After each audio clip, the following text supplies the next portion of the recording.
So anyhow, I understand that the purpose of the trip is to promote the new record, which is remastered versions of the old hits. Right. How is it that this came about? Well, what happened was we found some protection copies of the old masters, and we were able to make some really great sounding digital masters, and we decided to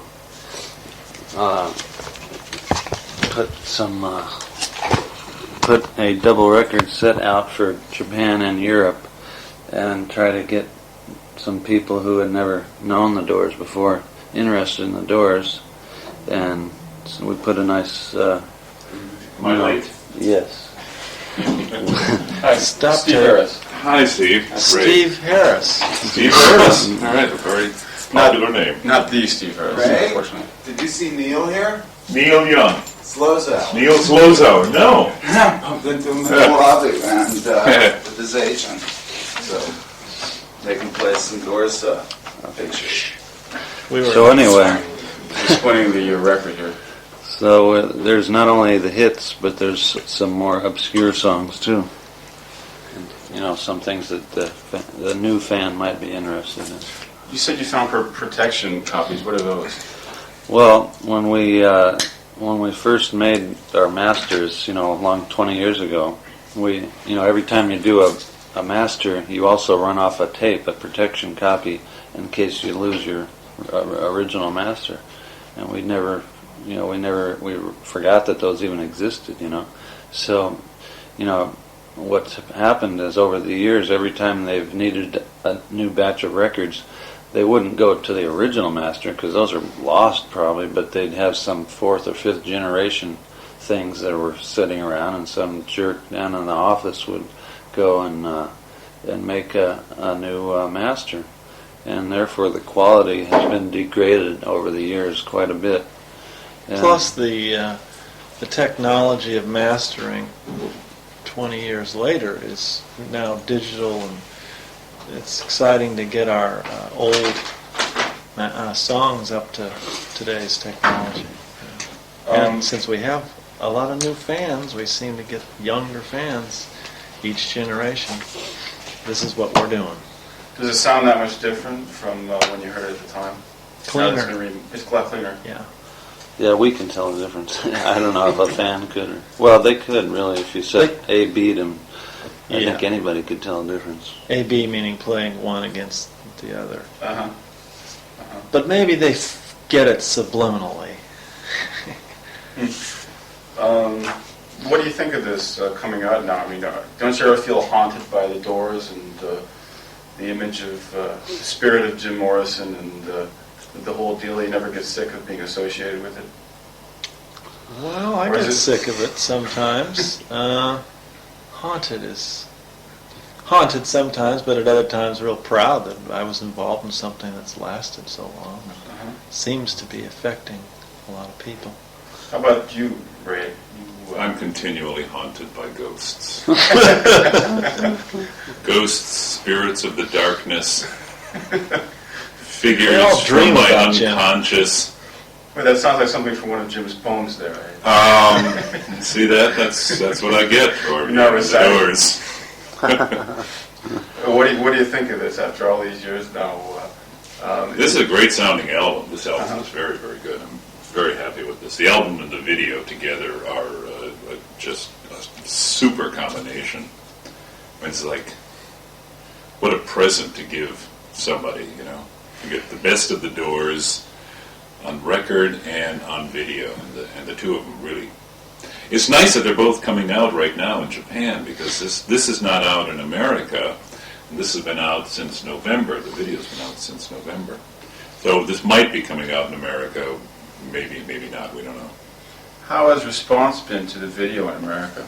Very good. Actually, quite good. Yeah, It was number one for a long time, in fact. we did. We moved, as they say in the trade, we moved a lot of units. It sold quite well, and I mean, we're happy with it. You know, basically, that's if we can make something that we're happy with, that's the most important thing, that we know we've done well, and if it sells, great. If it doesn't sell, well, then something's wrong. But we're happy with it, and the people all seem to like it. It's very evocative of the era. For me personally, the video was real fulfilling because it's sort of a new area, visuals, and I'm not haunted by that at all. They are the old masters on the record, but it's nice to have the mastering up to date. But it was real fun with the video.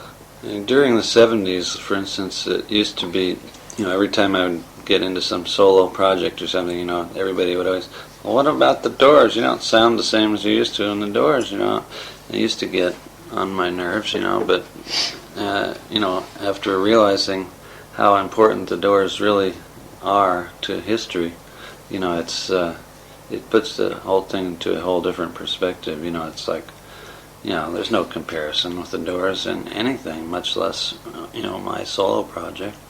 So, it's only a help now. I view it as only a plus. I'll get back to the Doors in a little while. I think one of the main things we have to do here today is kind of get background on what you gentlemen are doing now. I'm sure you're very interested in talking about that. So now maybe we'll start from you, John. Sure, yeah. Well, I've been writing a book which is autobiographical and probably will focus on the Doors. But it brings it up to 1986, me now 40 years old with a kid and all that. So I guess I'm trying to integrate the 80s and the 60s, which is what we got to do. I'm also involved in acting. I did a one-man show where I wrote a one-act play, and I did a Sam Shepard one-act, which I will video in the future. And I'm involved in a documentary on American poet Robert Bly, trying to get the financing and produce that. So I'm, excited about all that stuff. And the Doors, in a few years, there'll be a movie. We've met with a writer, and we're trying to get a script going, and so the three of us will be playing some music probably for the movie. There'll be the old songs, and then there'll be instrumental music to back up some of the visuals. That'll be fun. It'll be the instrumental jazz album I always thought the three of us could do. Two things I'd like to ask you about there. One is that the movie isn't the one that John Travolta was trying to get in on all these years, is it? Well, John Travolta's not going to play Jim. That's who said. Yes, is it the same one? That is. It's the same one.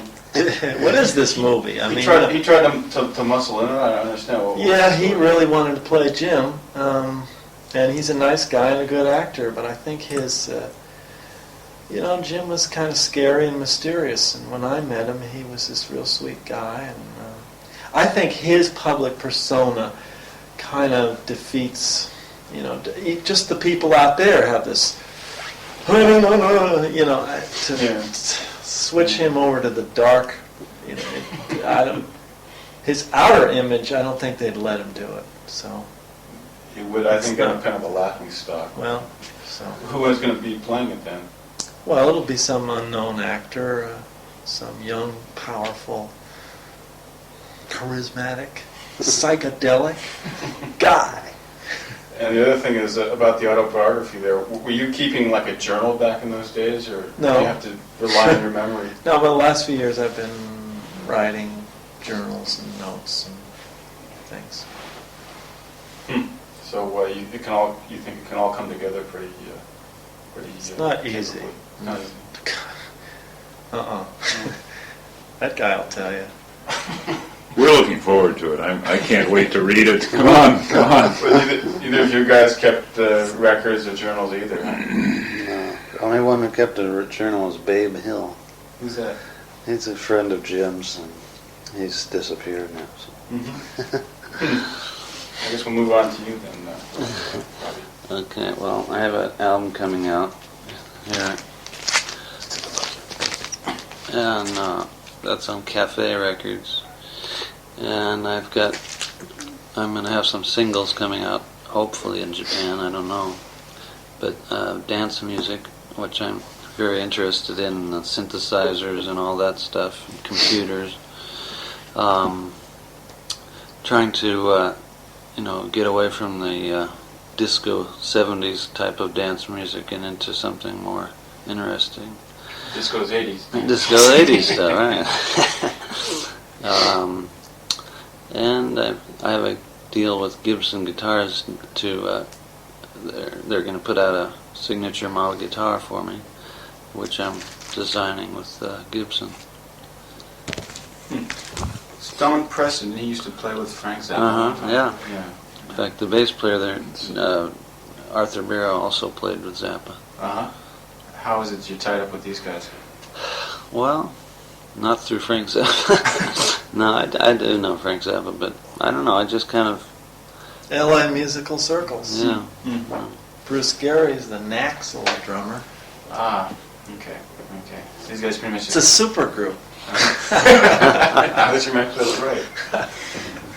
Okay, and then last but not least. I'm working with a guy from New York City, a poet named Jim Carroll, and we're putting an album together of his words and him singing and my music, and hopefully that'll be out before the end of the year. How was it you got together with Jim Carroll? Danny introduced me. Danny Sugarman does work for the Doors and for me. He's known Jim for a long time, and he said, "Listen, this guy is a terrific poet. To get together with him and just check out his song lyrics." And I said, "Okay, all right, let's see." Because he'd been mentioning it for a couple of years. I said, "Well, why not?" And Jim sent me a bunch of lyrics in a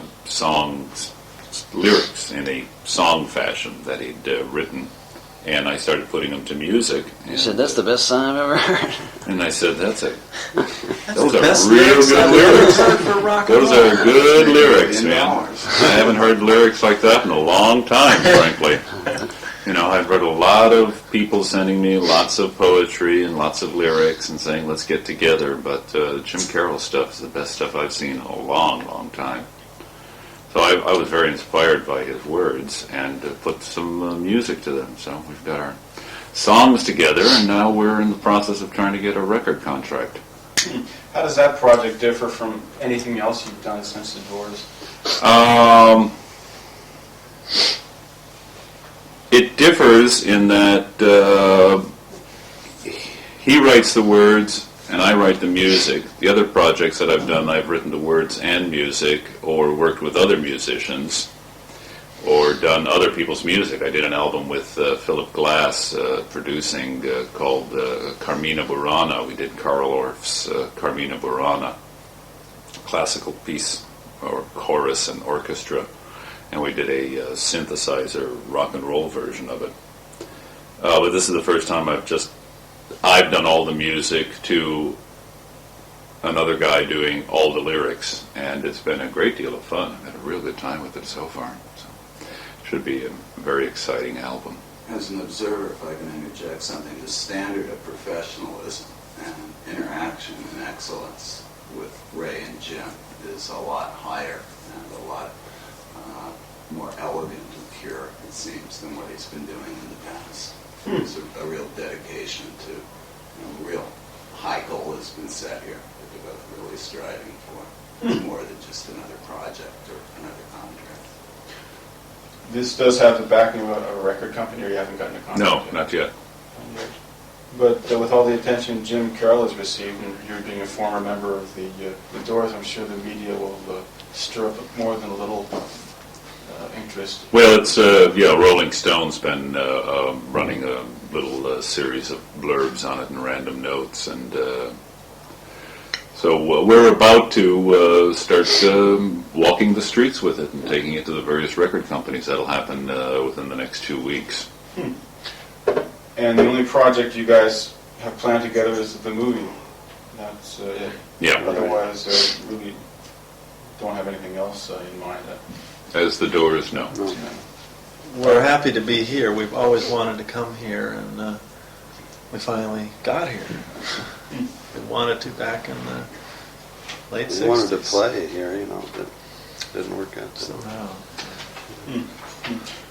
We'll work together as the Doors. When it's time to do a Doors thing, we come together. And, we got together for this, for the record. We got together for the video album. We will get together musically for the movie, very much like an American Prayer. It'll be the same sort of thing. Instead of having Jim's words to play to, we will have visuals to play to, and we'll come together as the Doors. So when Jim Morrison is involved in the project, we are involved in the project. How about the music for the movie? Have you worked together at all for that yet? No.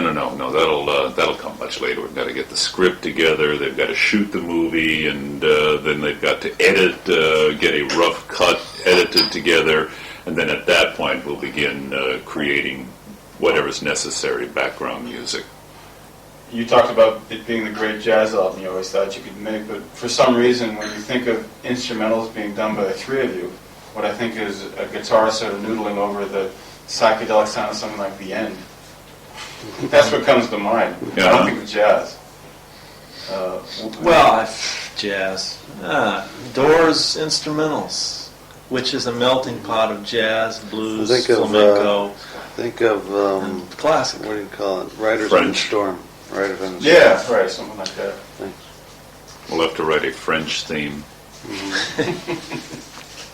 Jim in Paris, UCLA theme.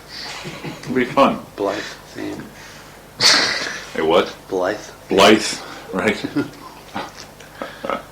There's been sort of a re-evaluation of your work as of late.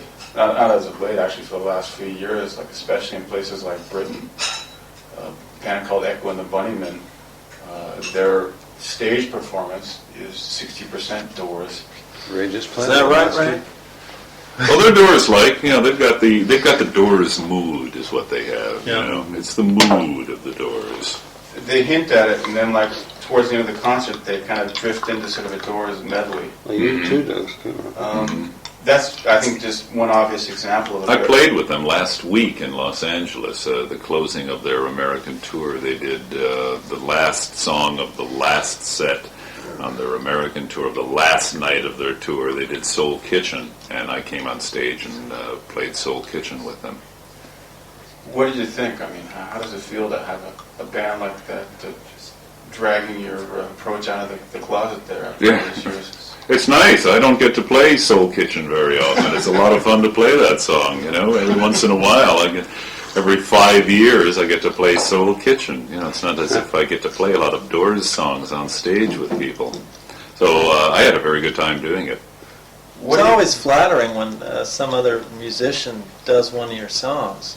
And it's always interesting, their interpretation. Yeah, that's they the best find part. a new way in. It's real interesting. Like Jose Feliciano, he did the song so different and slow and ballad-like. You find it's just very interesting. It worked as far as I was concerned, even though it was totally different. Have you heard any stuff recently, like people covering your stuff?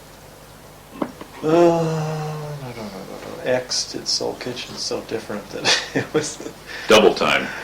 Jose Feliciano cut Light My Fire in half. Thank you. I'd like to see more cover records. I think people have sort of been afraid you don't touch the Doors of Jim Morrison vocal, but it's fun for us to hear other interpretations. So I want Rat to do Waiting for the Sun or Dum Dum Dum Dum. Yeah, These yeah. heavy metal. A heavy metal band doing Waiting for the Sun. I would like to hear that. I just listened to that album the other day, and God damn, that. Oh, heavy metal. Waiting for the sun. Except they're going to have to get quiet in some sections. Well, they can It's do that. hard well, Well, those guys play, Yeah, I mean, they heavy do. metal bands play ballads, an occasional ballad every once in a while, so they could have some fun with that. I'd love to hear that. So you do pull out the old albums every now and then. well, not too often. I mean, for me, I love to hear them on the radio or something in the car, because then it's someone else's choice to play it, and I kind of get off on that, and it's fun. We just got CDs of all our albums, so I'm going to be listening to I that. haven't listened in a long time, but lately I started. I listened to up Waiting for the again. Sun just last week, man. Yeah. Well, I got some new speakers at home, so yeah. The best way to test new speakers in a new sound system.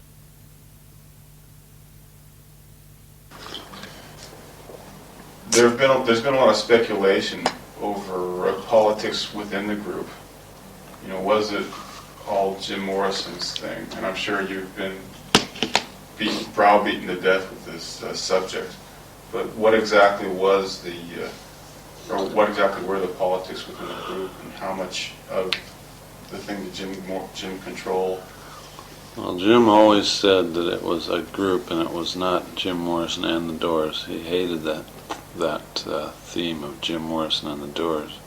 In fact, at one time, I think we were introduced as Jim Morrison and the Doors, and he ran out and grabbed the mic from the MC and corrected him and said, "Ladies and gentlemen, the Doors."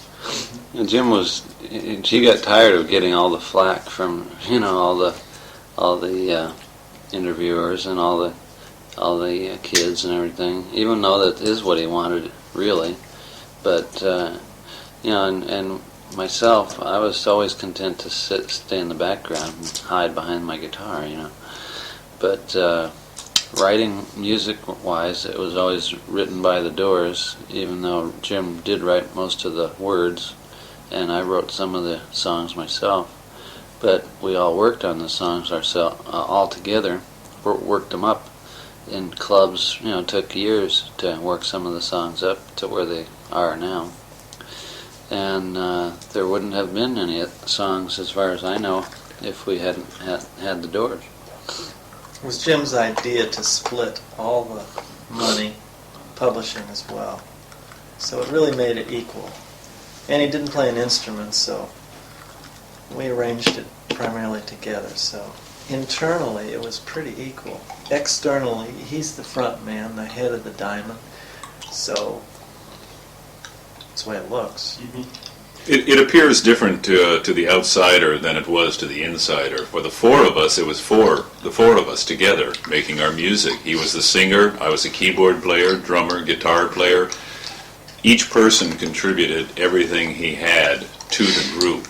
And when we'd rehearse, it was all equal. Creating the songs was all equal. The splitting the profits was all equal. Everything was an equal share between the four of us.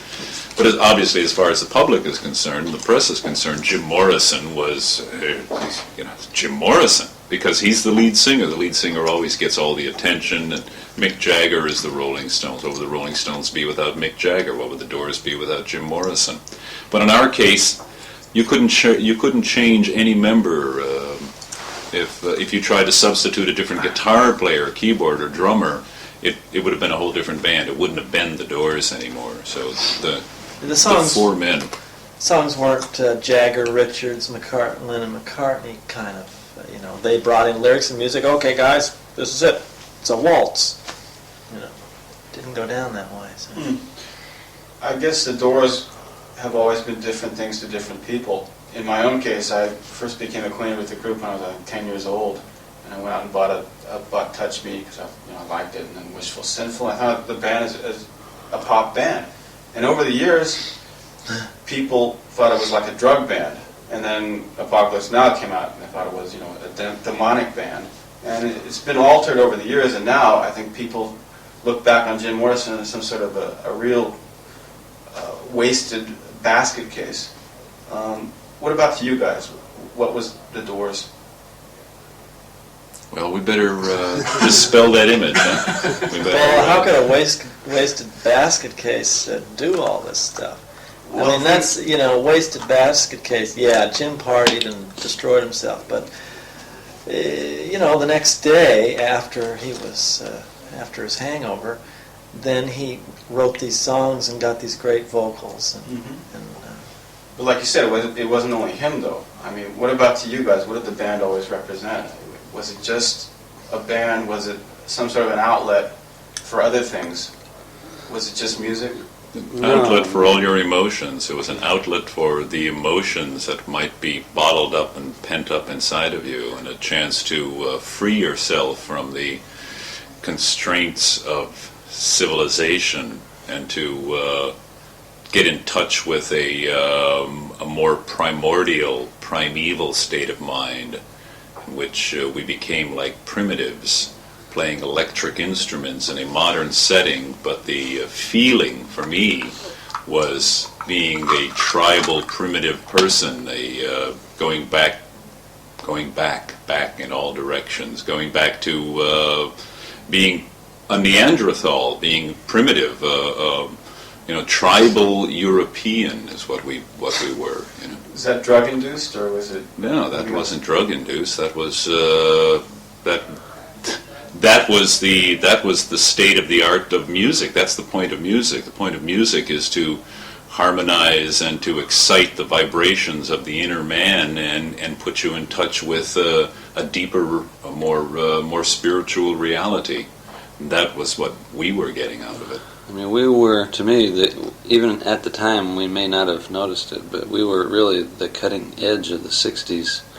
And I think we did know it intrinsically because, we knew it wasn't just another band, and if it was, we never would have put up with all of Jim's antics, because we knew that it was worth going through with it, because it was a deeper thing than just another rock and roll band.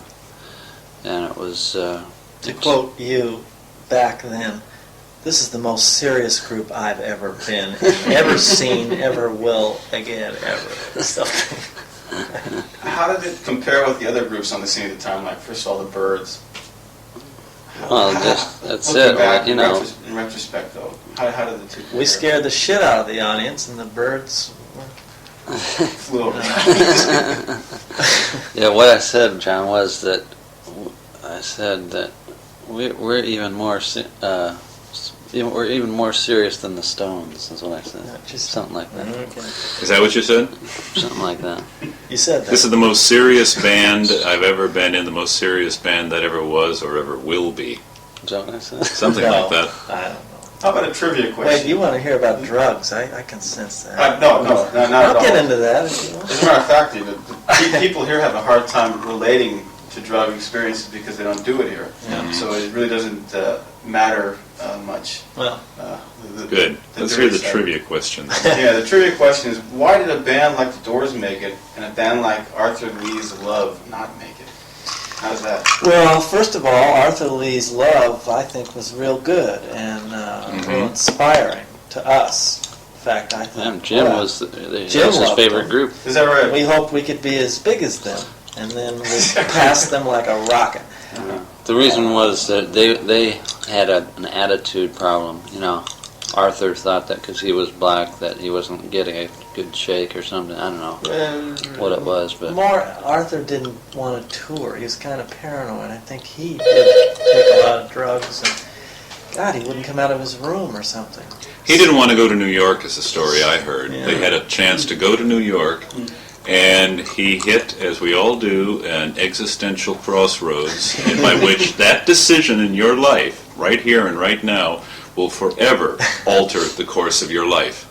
And we keep having those. And Arthur had one of those, and he said, no, I don't want to go to New York. So consequently, Love never broke out nationally. They stayed a West Coast phenomenon. They never got the New York audience. We had a chance to go to New York and said, New York City, let's go right away. We finished playing the Whiskey A Go-Go, finished recording our first album, and went back to New York to play in New York for a month. We played New York over and over and over and loved the city and loved the audience and got the East Coast. So we had the West Coast and the East Coast, and then it filtered back in the Midwest.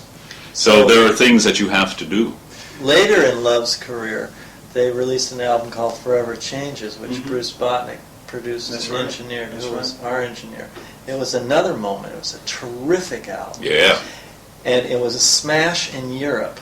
Well, to fly over the ocean, Europe? forget it. No, Man's they not didn't going go. to New York? It was big in Europe. They wouldn't go. You know. Do you think that you guys were basically ready for the big times and stardom then? That's why you made the move? Well, yeah. I mean, we kind of sensed. It sounds ego-ish, but we kind of sensed that we were going to really do it. We knew we just had the it. quality, just the chemistry of the songs and the four of us. We knew we were going to do it. Do you think that changed your direction as musicians, the fame, the stardom? Would you have ended up differently if you had stayed in the LA scene and been like Harper Lee? I think it sounds like a dumb question, but I What's that if we hadn't gone to New York? Well, I'll say, Probably. okay, the fame. Nothing Does mattered. change. Nothing mattered except "Light My Fire." If "Light My Fire" hadn't been a hit single, we would have died as a West Coast band, just like Arthur Lee. you think so, huh? Well, who knows? I mean, that song did go through the roof, and the song. Arthur had a top 20 hit.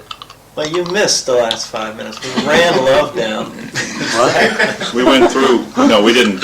We didn't dump on them. We just No, told not the story. ran them, yes, We sir. told the story of love. Uh-huh. I think what fame does, the one thing, is that it changes your writing, your creating scheme. In the beginning, you work real hard for years with nothing, and you work up many, many songs. So then by about the third album, you've been out there touring, you've recorded a lot of those songs, and the time to create is not, the time isn't, you don't have time anymore. Play the hits in person, go in the studio, make more hits, blah, blah, blah. So there's a pressure that comes in, and you end up writing songs in the studio, and that does happen to every group. Another thing, what set Jim on the course of self-destruction? Did it have anything to do with the pressure of the fame, or was it something else, you think? No, he was like that before, you know. Do you think no matter what he did, he would have done that anyway? Maybe not as much, you know. I think that helped the whole pressure of the fame bit helped him. But even before that, he told me that he used to go out in college and get so drunk that his friends would have to carry him home almost every night. A lot of young guys like that who outgrow that. Yeah. Not every night. I think he would have done. I think he was an artist. He was destined. He might have been a painter. I don't know. He's great little scribblings in the sides of his lyrics on pieces of paper, which we included in American Prayer. He had to have an outlet for that energy somewhere. Jeez. How about for you gentlemen? Have things been comfortable since? I mean, how about now? What motivates you to do the work you do now? Is it a need to express yourself artistically? Do you want to equal your former achievements? Well, I think, I used to feel that way, but I know that it's not a matter of that anymore, because what the Doors did was an amazing blend of four guys doing one thing, which one person could never equal again, But for me, it's just the thing that keeps me going is knowing that I can make better songs that are on the radio right now. And I feel like I have to at least try to get my stuff on. So the album you feel is well, that one's not destined for the radio really, but stuff I'm doing now, dance music wise, is more what I'm talking about. How about you, Ray? I'll get to that. Let's hear what John has to say. Okay. Well, what was the question? What motivates you now? I mean, do you want to equal your... No, just creating, acting, writing.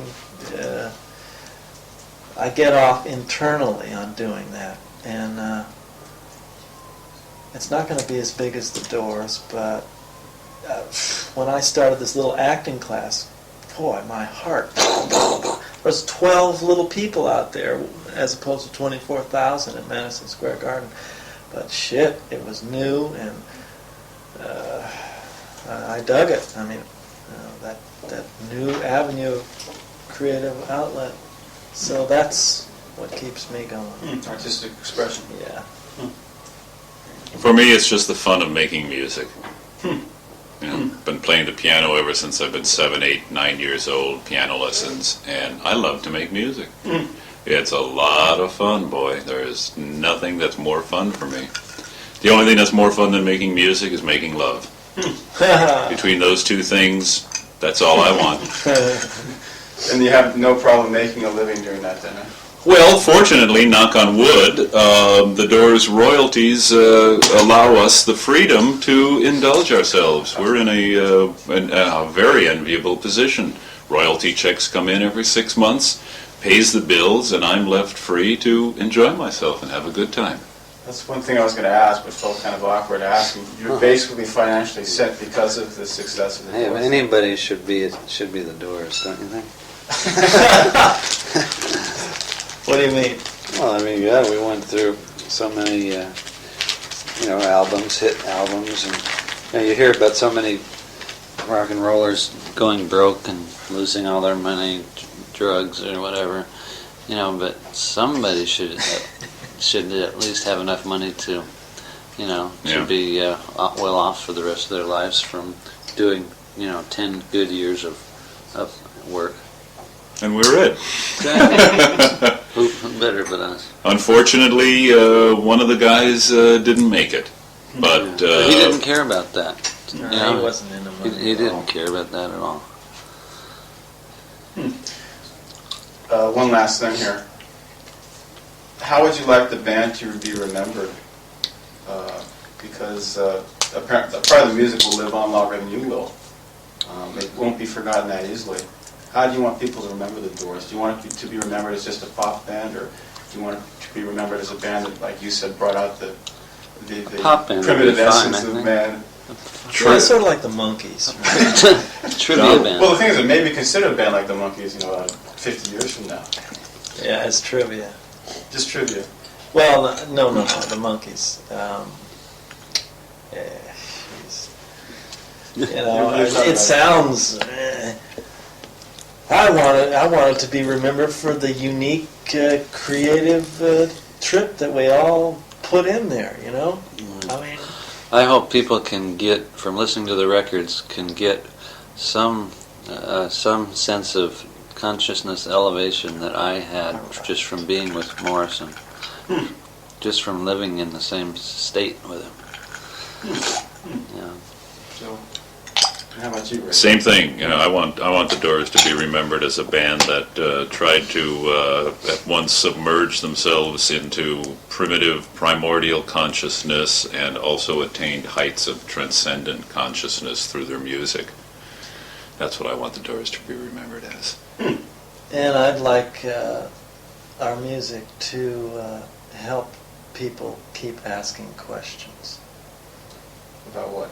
Just questions about life, and don't be. About existence. Don't rest on your laurels. Jim was always pushing. Keep pushing. If the Doors can make you ask, why am I here? Where did I come from? And where am I going? If you ask yourself those questions, hopefully the Doors music will help you ask those questions, and it might just give you a few answers too. Okay. Well, thank you very much. All right. Thanks, Steve. For the time. Good I stuff. was just thinking, Good stuff. I think there's a reason why the Doors never came to Japan. I think Jim would have just completely blew the place apart. Yeah? What do you mean? Playing no live? drugs, they're so stifled, it seems like. Even though it's not Russia or anything. Go to the bathroom and check your teeth. Photos? Just go check your teeth.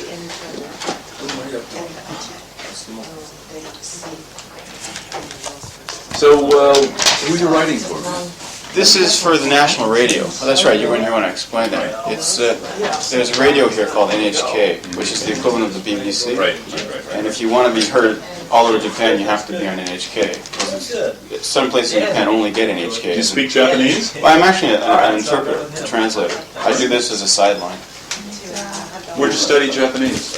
Berkeley. Yeah? Yeah. Great. And I came here straight after graduating. All right. Yeah. Good. Good way to make a living. Fun, huh? Oh, yeah. Yeah, right. Is your Japanese as impeccable as your English? My what? Is your Japanese as well as your English? Not quite, although I don't speak English that well, so that's what I'm saying. Seem to be getting by it. How long have you been here? About 6 years now, including the year I was studying here abroad. Uh-huh. I was a foreign student for a year. How come you're not doing TV yet? TV? Yeah. What would you do on TV? What would you do on TV? Yeah. What are the other guys doing on TV? Make asses of themselves. Any other questions?